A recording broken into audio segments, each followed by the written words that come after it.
Welcome, everybody, back to Did She Really Say That? The podcast that is empowering female entrepreneurs to live a more embrace a better lifestyle by honoring what it is to be a female. For those that don't know me, I'm your co-host, Chef Katrina, and I'm here with an incredible guest today. We are going to be talking about what does it look like to build a business if you have a disability. Now, this isn't a common conversation, and that's one of the reasons I'm so excited that Minnie's here to talk about this, because I want you to understand that no matter where you're at in your life, you have the ability to be empowered to make better financial decisions and to grow your wealth. So I want to welcome you, Minnie, to our podcast today. How are you, beautiful? I'm fantastic. Oh, so good to have you here. So let me do a quick introduction around Minnie so you guys get to know a little bit more about her. Minnie is from Canada, so that is one of the beautiful things. I love having her with us. She's a passionate digital entrepreneur, and she has a feisty go-getter spirit. Then she loves having breakfast for dinner, like me, and she has a never give up attitude. Her journey hasn't been a conventional one. She's been able to transform her life from feeling defined by her disability into becoming empowered and financially independent. Who doesn't want that, ladies? So about 6 years ago, she discovered someone you might be familiar with, somebody by the name of David Ramsey. His 7 steps to building their financial freedom, she learned to customize it for her Canadian family, her community, which is amazing, right? And so what she's done is she's been on a mission to break through barriers and inspires others facing similar challenges.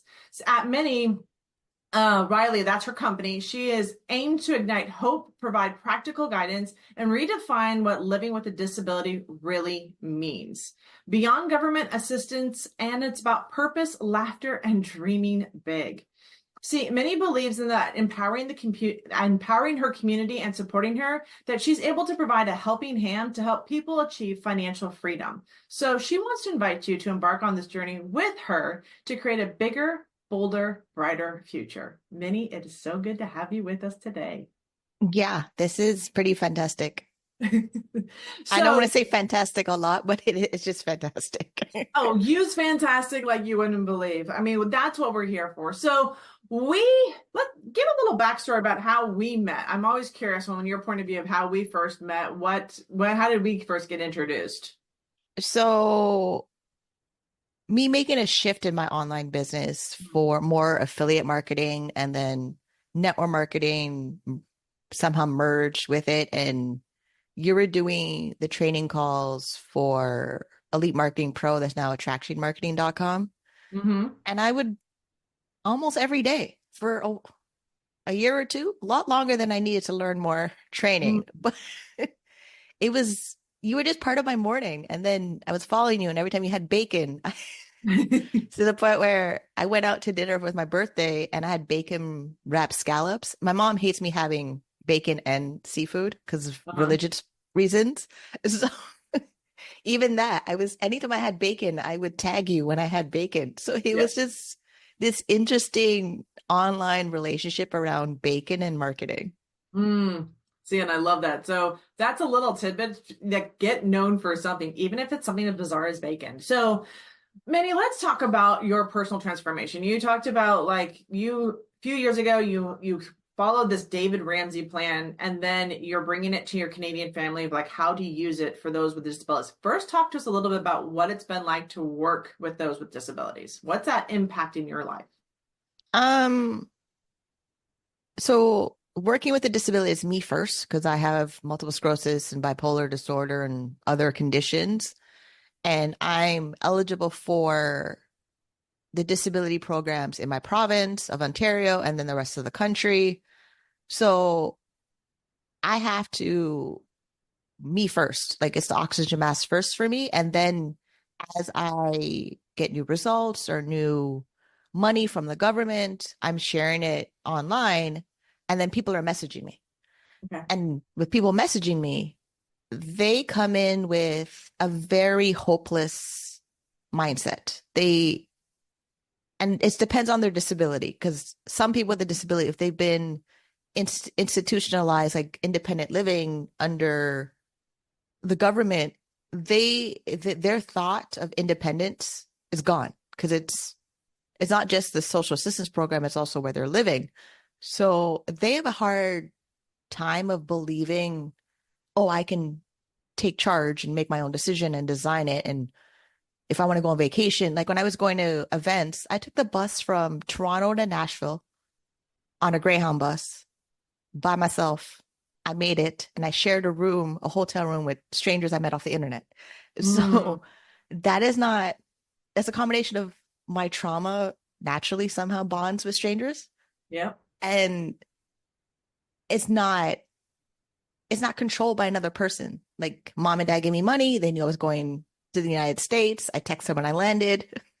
So I still have this independence that I can make decisions and mistakes and experiences and then report back to my family. Oh, I did this. And like, you did what? Like, I still get lectured by my family, but other people don't have that freedom because of how people view disability. And it's very sad because we're people first. We know Yep. we all have dreams, but for some reason, people with a disability, their dreams get squashed very Yeah. quickly because, oh, you're disabled. I don't think you could do that. When the other person doesn't get to decide that. So it's, and with last night, I went to a networking event. I met a former security guard of the disability office, someone who's going through the welfare system, and then another lady that has friends on assistance want to know how to navigate it better. And it's more people need to talk about it because there's so much shame around it. They're not talking about it. Yep. And I blurt it out wherever I go now. I don't like it's kind of the first conversation I talk about. And it's very fascinating that how much people don't know what's in the program Mm, and they won't know what's there until they become disabled and drain out all their resources and max out like lawyers and insurance companies and then they're on government assistance and then they feel defeated. yeah. So all of that mindset that we talk about in entrepreneurship, that is harder to build when you have a disability and then you have the government watching every financial decision you make, whether you get married or you want to buy a business or you want to travel. I have to report to them all of those things every single month. And I hate it. I hate logging into this damn website to report to the government. And the only way not to report to the government, I need to make over $40,000 either Mm, a year or a month, ideally a month. And then I'm never able to talk to them ever again. Like it's actually a financial number of what does it take to no longer be on assistance. mm, And if people don't know that number, they literally stay in the basic shelter needs allowance. And for Ontario, it's $1,368 a month right now. And then in July, it goes up with inflation. And if inflation doesn't move, it stays at $1,368. And that covers all of your living expenses and shelter. Out of that is $582 a month. wow. There's not a lot left over. No, Yeah. especially groceries. The minute, and that's where groceries becomes this thing because I'm able to supplement my income from my online business. I can buy oxtail and vegetables and fresh fruit, but Yeah. someone who only gets that money from assistance, they're in food banks where Canada had a report in the news that a lot of people are getting scurvy, which I remember scurvy being for pirates. So, Yep.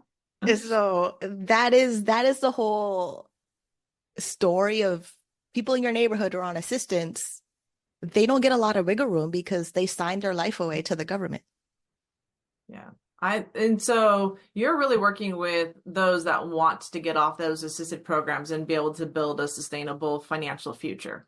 And they believe in work. And they So believe that's in work. Yes. That's a big piece right there, right? and that was how Dave Ramsey just spoke to me of you're broke, go to work.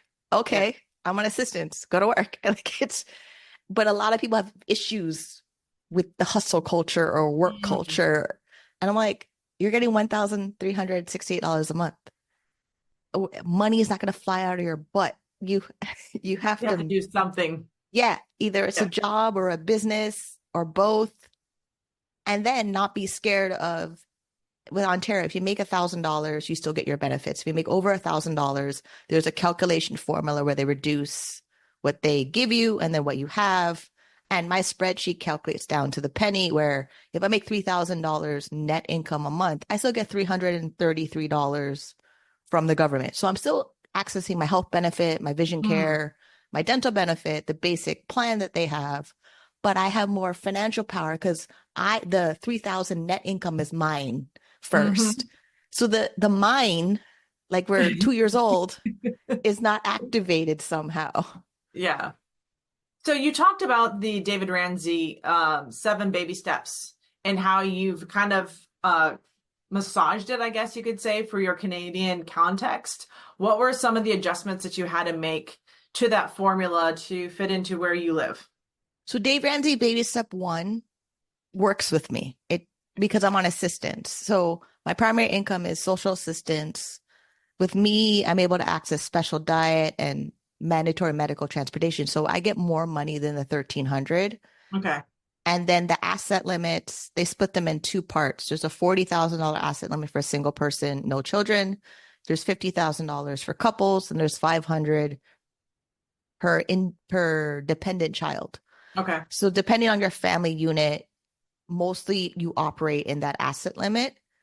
So when people are griping about $1,000 emergency fund, I go, that's fantastic. That is 1 month of my disability. For Mm-hmm. me, I can pay rent, I can get some groceries, there's some transportation. I could squeeze the budget nicely with $1,000. What got tricky was baby step two, pay off all debt except the mortgage. In Canada, the way our bankruptcy system is, it includes student loans if you've been out of school for 7 years. Okay. And my debt at that time was um, high interest pay advance loans and now offer you installment loans at 30 to 200% interest, and then a credit card. And I wasn't making traction to pay off the 30, 200% interest loan with the pay advance because every time I paid it off, they would give me more money. Mm. I had to tell them, stop doing that. You're ruining my future. I literally had to tell customer service, you're ruining my future. Stop adding more money to my debt. Because and it's in their system, they automatically do it. So like it started with $1,000, then it became 5,000. And then the only way for me to stop the cash advance store from giving me more credit, I had to NSF bounce my check, my payment. So they would send me to collections. So then I can go to the bankruptcy trustee so they can start the process of filing the bankruptcy. There's bankruptcy and there's consumer proposal. So consumer proposal, they still get a monthly payment of my debt but it looks like bankruptcy on my credit report. Okay. But for talking with a lender that gave me money and I'm like, hey, I don't need you to give me more. Can you please stop? And they weren't listening. The Mm. only way to get them to listen was, you know what? I'm filing bankruptcy. I'll start over again. This is madness. And it worked out for me because my student loan is from 2005 and it's in collections from different parts of the government. Our system is a little bit easier than the American system of so many providers can give you a student loan. For us, it's the government or a bank. And Okay. then you take cash advances from credit cards. And because I've been out of school from 18, my parents weren't really involved in my education planning. So everything was on my own for being responsible for it. So baby step two was, yes, I could do the debt snowball, pay off my debt smallest to largest, but if there's a way that I can talk to a bankruptcy trustee and they're regulated by the government. So all of the debt in Canada for tax debt and if I owed social assistance money and if I file bankruptcy, it's included. I don't have to worry about some debt included and some not included because of the timing, how old my student loan was, and the type of debt that I had. And it's the same thing in the future. If business decides to become really, really profitable and my tax debt is too big, I can't manage it, I'm depending on what's in that environment at that time, I could still use that as an option. So it's just knowing what is in the country. Plus, also, yes, Dave Ramsey gives you these 7 steps, and then each step is organized with the Canadian government or financial system and the social assistance program. Gotcha. I love that you've kind of broken it down and you understand the numbers. And I think that's really key when people work with you is that they do understand their numbers. That is a key thing. So my question is on here is beyond social assistance, in your experience, what are some common misconceptions about living with a disability in regards to financial independence? Like what are some of the misconceptions? Like I think you kind of covered it a little bit earlier, but can you dive a little bit deeper into that? So the big one is with financial the financial system. So, like with advisors or planners that are offering you investment products. So, in Canada, we have a registered disability savings plan that you can access after you're approved for the disability tax credit.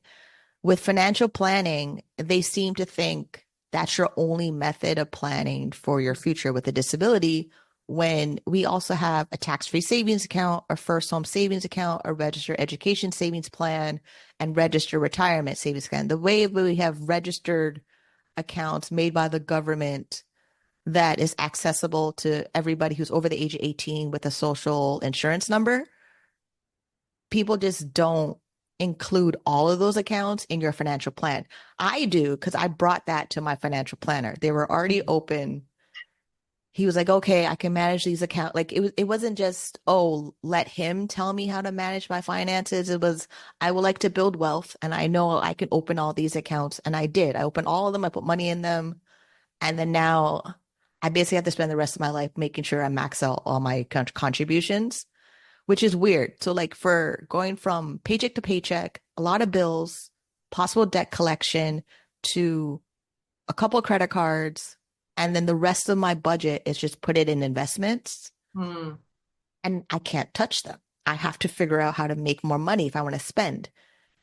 And then watching it grow, like my disability savings plan now is at $93,000 over 6 years, because that account has a government match of contribution. So like for 2024, I deposit $5,000 and the government says they'll match me 10,500. And it's based on my income tax return for previous years. It's a weird way how they calculate that big formula, because it's not just everybody gets that. Every household would be different based on their income tax return.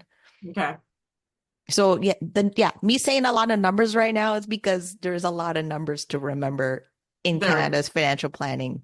And Americans, I know you have your own set of numbers you have to remember for your investment accounts, but that is how you know you can build wealth. Like the government said, save here, make sure it's invested, max out this number, and then let it sit in investments, and then worry about it when you turn 65. Like they make it easy. It just, the way people organize their monthly budgets, they need to put savings and investing in the budget as if it's paying the electric bill.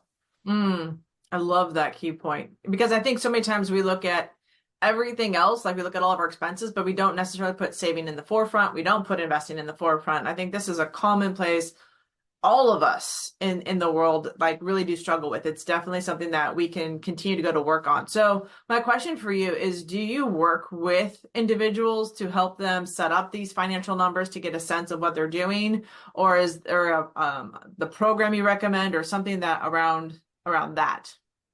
So what's happening now? I'm meeting people and Mm-hmm. I have to work with where they are. Okay. So it's like I met with a mom and she's managing stuff for her adult daughter, and she has a disability tax credit certificate, but she didn't open the registered disability savings plan. And she said she's working a financial planner that we mutually both know. I was like, how come we need to do that? And I learned that financial advisors that are salespeople, they don't want to open the registered disability savings plan because they don't make a lot of money out of your investments in that account. And I was like, but that is not about them. It's Yeah. about you. So then I had to give her my contact of my financial advisor that he will email me and say, we need to make a meeting to go over the performance of your portfolio. That's how, like, we know $93,000 is in there. He believes it'll be over 100,000 by the end of the year. And yeah, if I contribute my portion, then the government contributes their portion.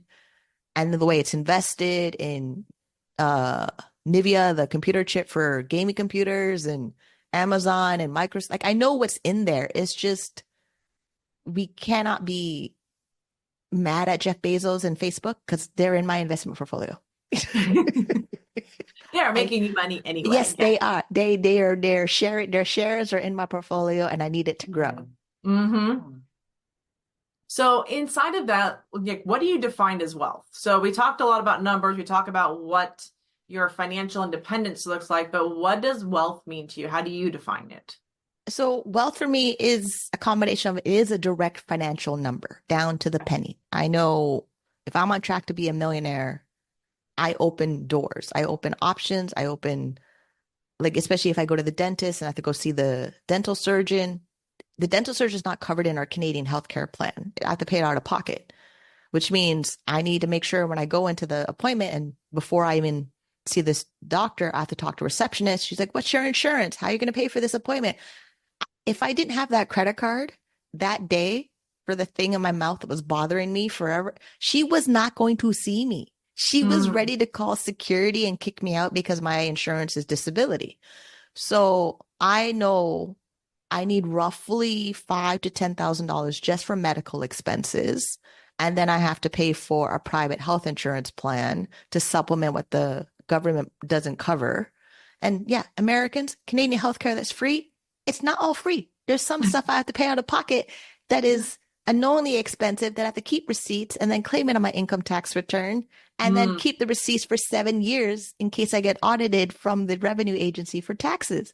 So so yeah, there's a direct number and then there is lifestyle. Like I've been working from home since 2003. My mhm. last job outside of the home was 2008 because a coworker went to one of my websites and because of the nature of the content, I got fired. Where I'm not eagerly ready to jump into, oh, go make a resume and answer the questions in the interview and then hopefully I get hired. And then because of a disability where because I have hypertension, hyperlipidemia, my feet are swollen a lot more, Mm, as if you would think I'm pregnant, but no, I'm not. I'm just feet are swollen, whatever reason. It could be the multiple sclerosis, it could be side effects from my medication, but I can't be in an office that has to have me walk up and down all the floors to talk to people. Where, yeah, I work from home. I set my little living room as my office. If my feet are too swollen, I lie down, put my feet up, I get back to work, or I get like someone else edits my videos for my YouTube channel. And then sales, depending on if it's network marketing, affiliate marketing, or coaching, that is easier because it's not even. I remember having the discussion with my stepmom of that I should go back to college. I go, do I have to go back to college or do I have to figure out how to make money? And she mm, didn't have an answer for me. And even mm. now, it's still the same thing. If you could figure out how to make money with the internet, because we all have access to internet somewhere, our Yeah. phone, a friend, a coffee shop, there's so many things online that make money than before 2003. Yep. Because 2003, people didn't know what it was. Yep. And then when I go to the bank to cash my checks, they're like, is this from eBay? I go, no, it's not eBay. Because that's what back then, 2003, they only thought you made money online from selling You- stuff on eBay. Yep. And I was like, no, it's from the merchant account CC bill. Like it's Yeah, I remember that too. The first time because back in the day we actually had checks, like affiliate marketing companies sent you checks. That was how you got paid. And I remember going in, they're like, "What is this?" And I'm like, "It's an affiliate marketing company I work for. Like, I get paid by recommending their services." They're like, "Oh, okay." Like, there because it wasn't common back when we first got started, for sure. Now it's a little more common. Now they just drop it into your PayPal account. I mean, like, come on, it's pretty straightforward for a lot of them. So let's talk about communities, wrap this up. How has your community played a part in your overall growth for your business, for yourself? What does that look like for you? so with being a person of color, the BIPOC community, so Black, Indigenous, people of color, the disability community in there, Mm-hmm. the level of disability in the media is typically white when our world is not white. And So bizarre. yes, very. And then the obstacles that they go through or the things they believe in the disability system. For me, it's very hard being in these meetings because I know there's a solution to their frustration Mm. if they knew which section of the policy to understand. Even yesterday, I'm at the meeting and I'm talking to men and I'm like, if we merge as a couple, we have to follow section 2.4 spouses. And that's what I said. And I pulled it up on my phone, section 2.4 spouses. Of course you did. I expect nothing less. But, and then I pulled up self employment, section 5.4. So the way that I know there's a solution, we can like be a business or be a couple or access disability, but we have to follow the policy so that our file's not suspended. They don't trigger an overpayment. They don't try to audit us. Like there's so many things me knowing the policy protects because there's a strategy. And luckily, I played chess as a kid, so I think it's working. So, Yes. So you can see the long game. So how yeah, do people connect with you? What's the best place to find you, learn more about it, and even get some simple tips from you? the best place is my YouTube channel. That is where I make long form videos. Sometimes I rant about the government. And there's also a playlist of me monthly on someone else's podcast every month where I talk about everything we talk about in more detail Okay. about financial planning, live with a disability, and how you can opt out of the contracts you sign for being eligible for disability. Because Okay. even that, people with a disability that are on assistance or they got their insurance payout for something, some of them feel like that's it. That's the commitment. The breakup, they don't think there's a breakup out, but you could break up with the government and just be independently on your own. So Mhm.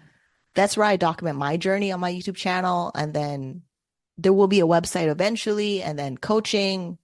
So people have been emailing me directly for coaching, which is great. And then it's just because this type of coaching is very specialized and I'm trying to figure out how to offer it because I'm working with a marginalized community and Mhm. I have to show them in their budget they have room to pay for this specialized coaching because it's not provided in the social service worker industry or community programs or the food banks because they keep you poor because they get government funding to keep offering you the services.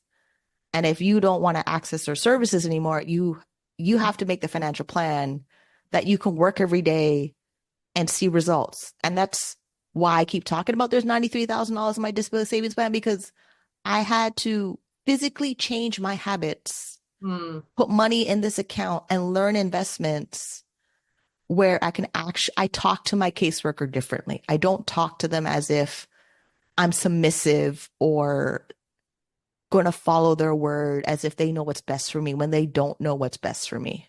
So I let them know I made this decision. It fits in my file in this way. Can you make sure I'm still eligible? Like their only job now is to make sure I'm eligible and if what benefits I access.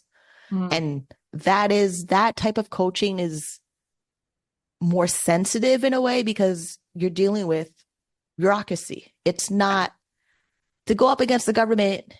It's one of the big harder video games to do.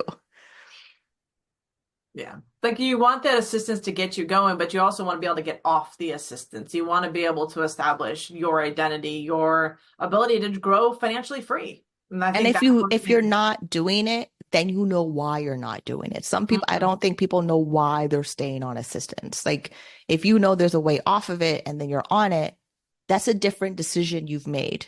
Right. I love that. So you mentioned your YouTube channel. Does it have, we will definitely put all the links for everybody. So for all of our listeners, those that are listening to Did She Really Say That? Because if you've listened to Minnie at all, she said a lot of things, including about government assistance, financial wealth, everything else.